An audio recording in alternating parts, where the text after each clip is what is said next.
Assalamualaikum warahmatullahi wabarakatuh. Saya Hanifah Nur Fadila, NPM 10020219028 dari Fakultas Dakwah, Prodi Komunikasi dan Penyiaran Islam, Universitas Islam Bandung, akan mempresentasikan hasil penelitian saya yang berjudul Strategi Pencegahan Reproduksi Berita Hoax di Media Sosial Perspektif Islam dengan Pendekatan Studi Ilmu Jarh wa Ta'dil di bawah bimbingan Dr. Bambang Saiful Ma'arif DR SMSI dan Malki Ahmad Nasir SAG MIRK PhD. Hal yang melatar belakangi penelitian saya yakni kondisi realitas saat ini, di mana kemudahan mengakses informasi pada masa sekarang ini sangat mudah, bahkan dapat diakses dimanapun dan kapanpun. Oleh karena itu, hal ini berbanding lurus dengan tantangan yang hadir.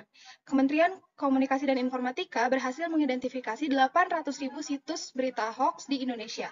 Adapun temuan yang dapat diidentifikasi dari Agustus 2018 sampai Maret 2023 telah berhasil dinyatakan dalam jumlah 11.357 berita hoax.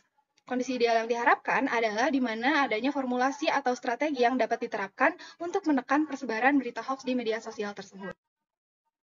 Adapun landasan ayat yang menjadi landasan dalam penelitian saya yakni Quran Surah Al-Hujurat ayat 6 yang berbunyi A'udzubillahi minasyaitonirrajim Ya ayyuhalladzina amanu in ja'akum fasiqun binaba'in fatabayyanu an tusibu qauman bijahalatin fatusbihu ala ma fa'altum nadimin. Ayat ini menjelaskan bahwasanya kita sebagai muslim harus dapat mengidentifikasi setiap berita yang datang kepada kita. Jadi informasi yang kita dapatkan tidak langsung kita percayai. Karena bisa jadi berita tersebut adalah berita yang tidak dapat dipertanggungjawabkan kebenarannya. Oleh karenanya dalam Islam, kita diwajibkan untuk melaksanakan tabayun, di mana tabayun ini dapat diartikan sebagai proses konfirmasi atau verifikasi terhadap sebuah berita yang kita dapatkan.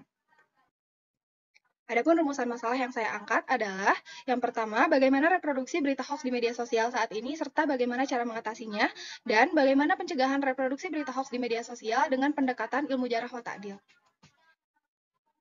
Selaras dengan rumusan masalahnya, tujuan penelitian saya yakni mengetahui reproduksi berita hoax di media sosial saat ini dan cara mengatasinya serta mengetahui pencegahan reproduksi berita hoax di media sosial dengan pendekatan studi ilmu jarh wa ta'dil.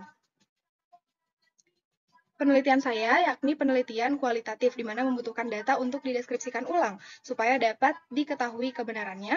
Oleh karenanya, metode penelitian yang saya gunakan ada 3. Yang pertama yakni observasi, yang kedua studi literatur, dan yang ketiga adalah wawancara.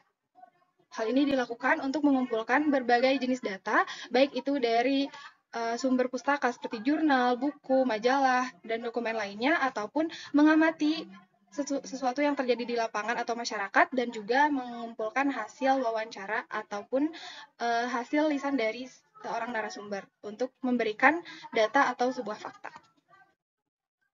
Adapun penelitian terdahulu, saya menggunakan 8 penelitian terdahulu sebagai acuan saya dan gambaran saya dalam melakukan penelitian ini.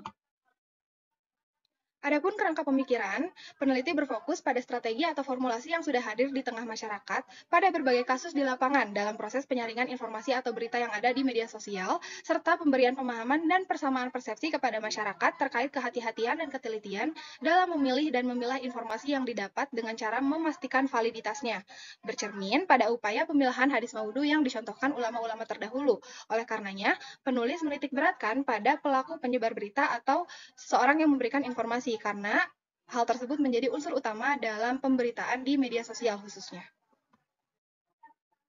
Adapun kajian teoretisnya, penulis menggunakan grand teori dari Carl von Clausewitz yang mengungkapkan bahwasanya strategi adalah sebuah pertempuran yang ditempuh untuk memenangkan peperangan. Ini dapat dianalogikan terhadap persebaran berita hoax yang tidak dapat dikendalikan, oleh karenanya perlu adanya sebuah strategi untuk memenangkan hal ini. Maksud memenangkan hal ini adalah untuk mengetahui dan juga menekan persebaran reproduksi berita hoax tersebut. Penulis juga menggunakan studi ilmu jarh wa ta'dil untuk metode ataupun materi utama sebagai teori landasan yang menjadi strategi untuk diterapkan dalam pencegahan reproduksi berita hoax tersebut. Ada ini temuan isu berita hoax dari periode Agustus 2018 sampai bulan Maret 2023 yang diidentifikasi oleh Kemenkominfo. Adapun ada klasifikasinya, dari isu temuan hoax tadi diklasifikasikan menjadi beberapa isu. Kriteria-kriteria penilaian ilmu jarh wa ta'dil, sebagaimana disebutkan di sini, harus dapat dipenuhi setiap poinnya. Karena jika ada salah satu poin yang tidak terpenuhi, maka tidak dapat dipastikan bahwasanya orang tersebut memiliki kualitas yang layak untuk menyebarkan atau menerima berita. Ada 3 faktor yang perlu diperhatikan, yakni faktor integritas, faktor kompetensi, dan faktor penilaian. Ketiganya ini memiliki runtutan penilaian yang spesifik untuk meningkatkan hasil dari SDM yang dihasilkan dalam sebuah tes di dunia jurnalisme. Kesimpulannya, ilmu jarh wa ta'dil ini sudah diterapkan dari masa Rasulullah sampai saat ini sebetulnya oleh para ulama. Akan tetapi semakin mengikis karena adanya perputaran kondisi realitas saat ini. Oleh karena itu, penulis menerapkan ilmu jarh wa ta'dil ini untuk menentukan kualitas SDM yang menyebarkan sebuah informasi atau berita sehingga dapat menekan persebaran berita hoax di media sosial karena pelaku-pelaku penyebar beritanya ini merupakan orang-orang yang bertanggung jawab dan berintegritas tinggi. Adapun sarannya, yakni menerapkan seleksi ketat terhadap integritas, kompetensi, serta kriteria-kriteria penilaian kredibilitas moral yang komprehensif, karena penilaian terhadap kredibilitas moral masih kurang diperhatikan, sehingga banyak sekali oknum-oknum yang menyebarkan berita hoax yang tidak sesuai dengan fakta. Konsep seleksi jarh wa ta'dil ini tidak hanya diterapkan pada ranah yang besar, akan tetapi dimulai dari ranah terkecil dan dimulai dari hari ini. Sekian yang dapat saya sampaikan pada presentasi kali ini. Mohon maaf bila ada kesalahan dan kekurangan. Wassalamualaikum warahmatullahi wabarakatuh.